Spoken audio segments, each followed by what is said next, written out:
dogs, so a variety of species, and they change in their kinetics and in their responses. So having that ability to fine tune each individual cell type based on where it came from would be valuable. Yeah, and then you might just want to have, my wound healing rats, my wound healing human cells, my wound healing, however you want to divide it up. But I want you to know that you have the ability to sort of maintain those settings at all times. And then, just sort of related to that, under tools, there's an action history. Tools. So once you've saved an image, you can always come back to it, open it up, and you'll see here are all the settings that we ran to get these results. That's cool. So you can come back to this image 6 months later and say, how did I get that result? That was a pretty good result. Oh, I used these settings. So that can be a helpful tool. Okay, that's good.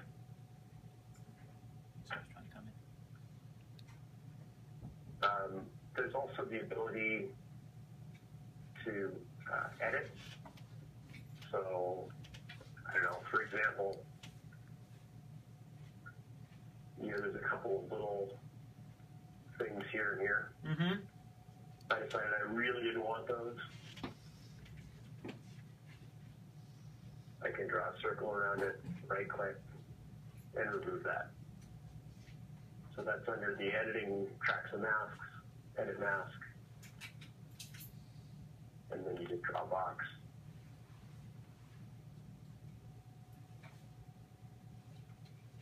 And then when I click that, it's going to update all the measurements. Okay. So that would be really tedious to do it for every frame. Yeah, no doubt. But that option is available because sometimes I've seen this before. I just have one frame where it picked up a big blob over here. Sure. And everything else about my detection was fine, and so I just draw a circle around it and delete it. And that's easy. Now, Scott, with your example, even though you had a big area over there, that wouldn't, correct me if I'm wrong, but that would not necessarily affect the metrics, the readouts on the data. It would just not be as visually appealing. Is that correct? Yes. So in that case, what I did is really going to have minimal impact on, we have the percentage of cells, so it just went up, by 0.01% because I deleted that little block. Yeah. Okay. But no, not a huge change there, but it could be. Yeah, I guess based on what you do. The other thing, so here's my other example that I use a lot.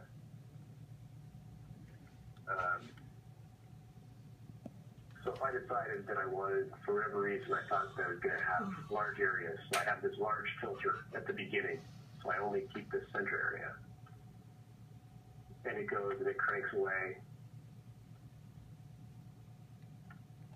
And you're going to see at some point, it's going to delete the center block before it should. As we get smaller and smaller. This is your stuff.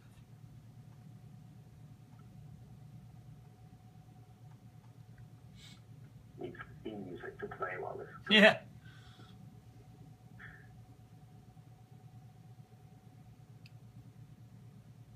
So yeah, none of the stuff that Drew sent me actually got down to this 100% cell situation that this one goes to. So there. See, we just lost our wound because I had this filter set so high. I get it. So if I go back to here and change the filter, I can then right click and say apply from there. And now it's thinking. But so what it's going to do is it used that first setting for this first half of the image, and then it's going to use this smaller filter for the second half. If I didn't crash it. Yeah. But the point being that these settings can be fluid, and you could change them throughout the sequence. If the beginning of your image I've seen this before. The lighting was different at the beginning versus the end. Something changed during the experiment. And so instead of writing off the experiment, you just use different settings at the beginning and at the end. Okay. And I could even go one further, you know, if I wanted to catch all of it and go down to even a smaller filter. At this point, I just pause the processing.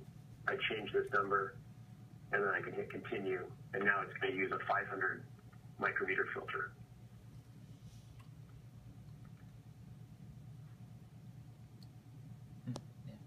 So these settings can change on the fly. That's what I wanted to show you. Without affecting the data. Right? Right. Right. Yeah, okay.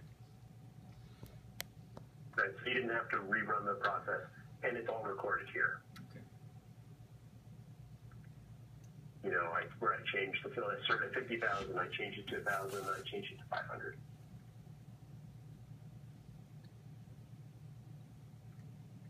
And it tells me where I go. I went from at 289, I stopped, and then I started again at 182, and I started again at frame 231. Okay, that's good. So you can make changes here. It's all recorded. And that's sort of like the overview of wound healing. There's lots of features. Mm-hmm. There's all sorts of charting features that we have. None of that really seemed that applicable to what you guys were doing. If you've got any questions, man, ask them. Yeah, is there anything else that you need to know about questions about this? Aside from the XY coordinates that I'm going to look into? Yeah, I don't think so. I know Drew's gotten a lot more familiar with this, and he's the one who he's the one who does all the work. You probably know that. So he's much more familiar with the technical details of this approach. Scott, just so you know, another fellow came in, Jake Francisco, and Jake works with us as well. So he's sitting here with us, and Jake also does. Great. Hi, Jake. Jake also does a lot of these assays in the lab. So, but no, I don't. I mean, it seems fairly straight and simple. Personalizable, if that's a word, for each condition that we may have, and calibrated and so forth. So I mean, I think we're in good shape. It'll just take, for me anyway, playing with it, and Drew's already done that. He's more familiar, so I don't have any questions about this at this point. It's good.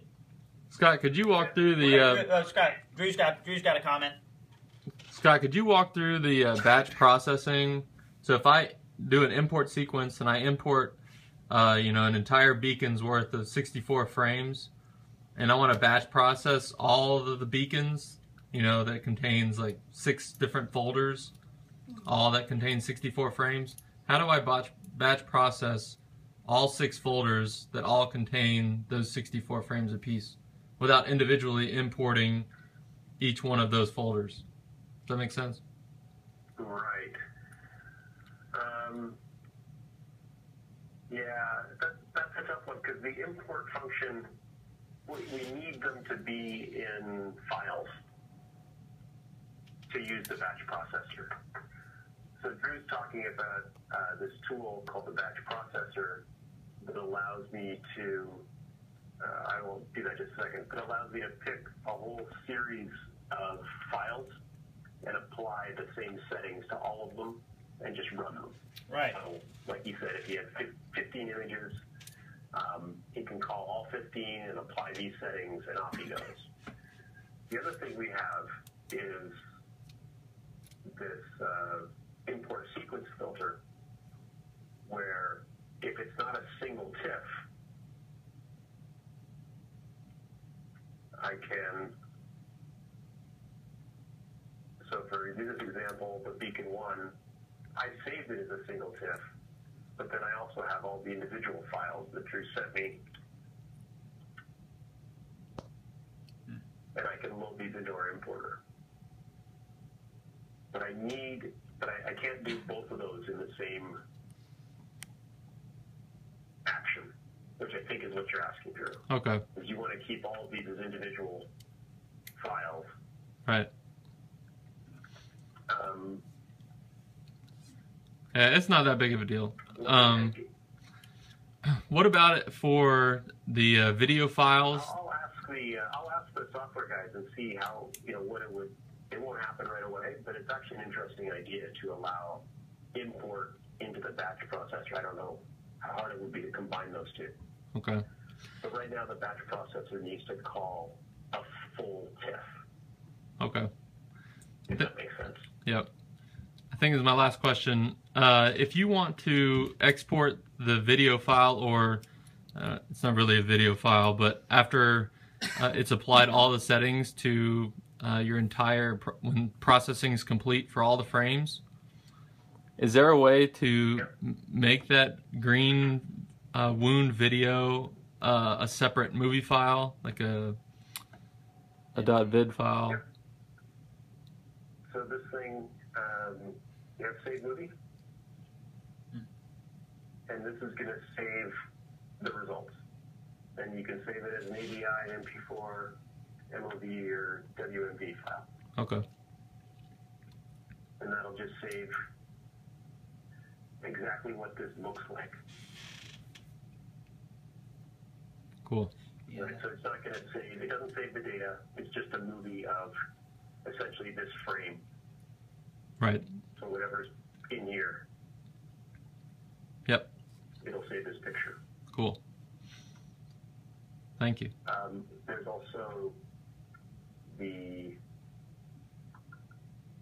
can we get there? Oh no, we can't do the,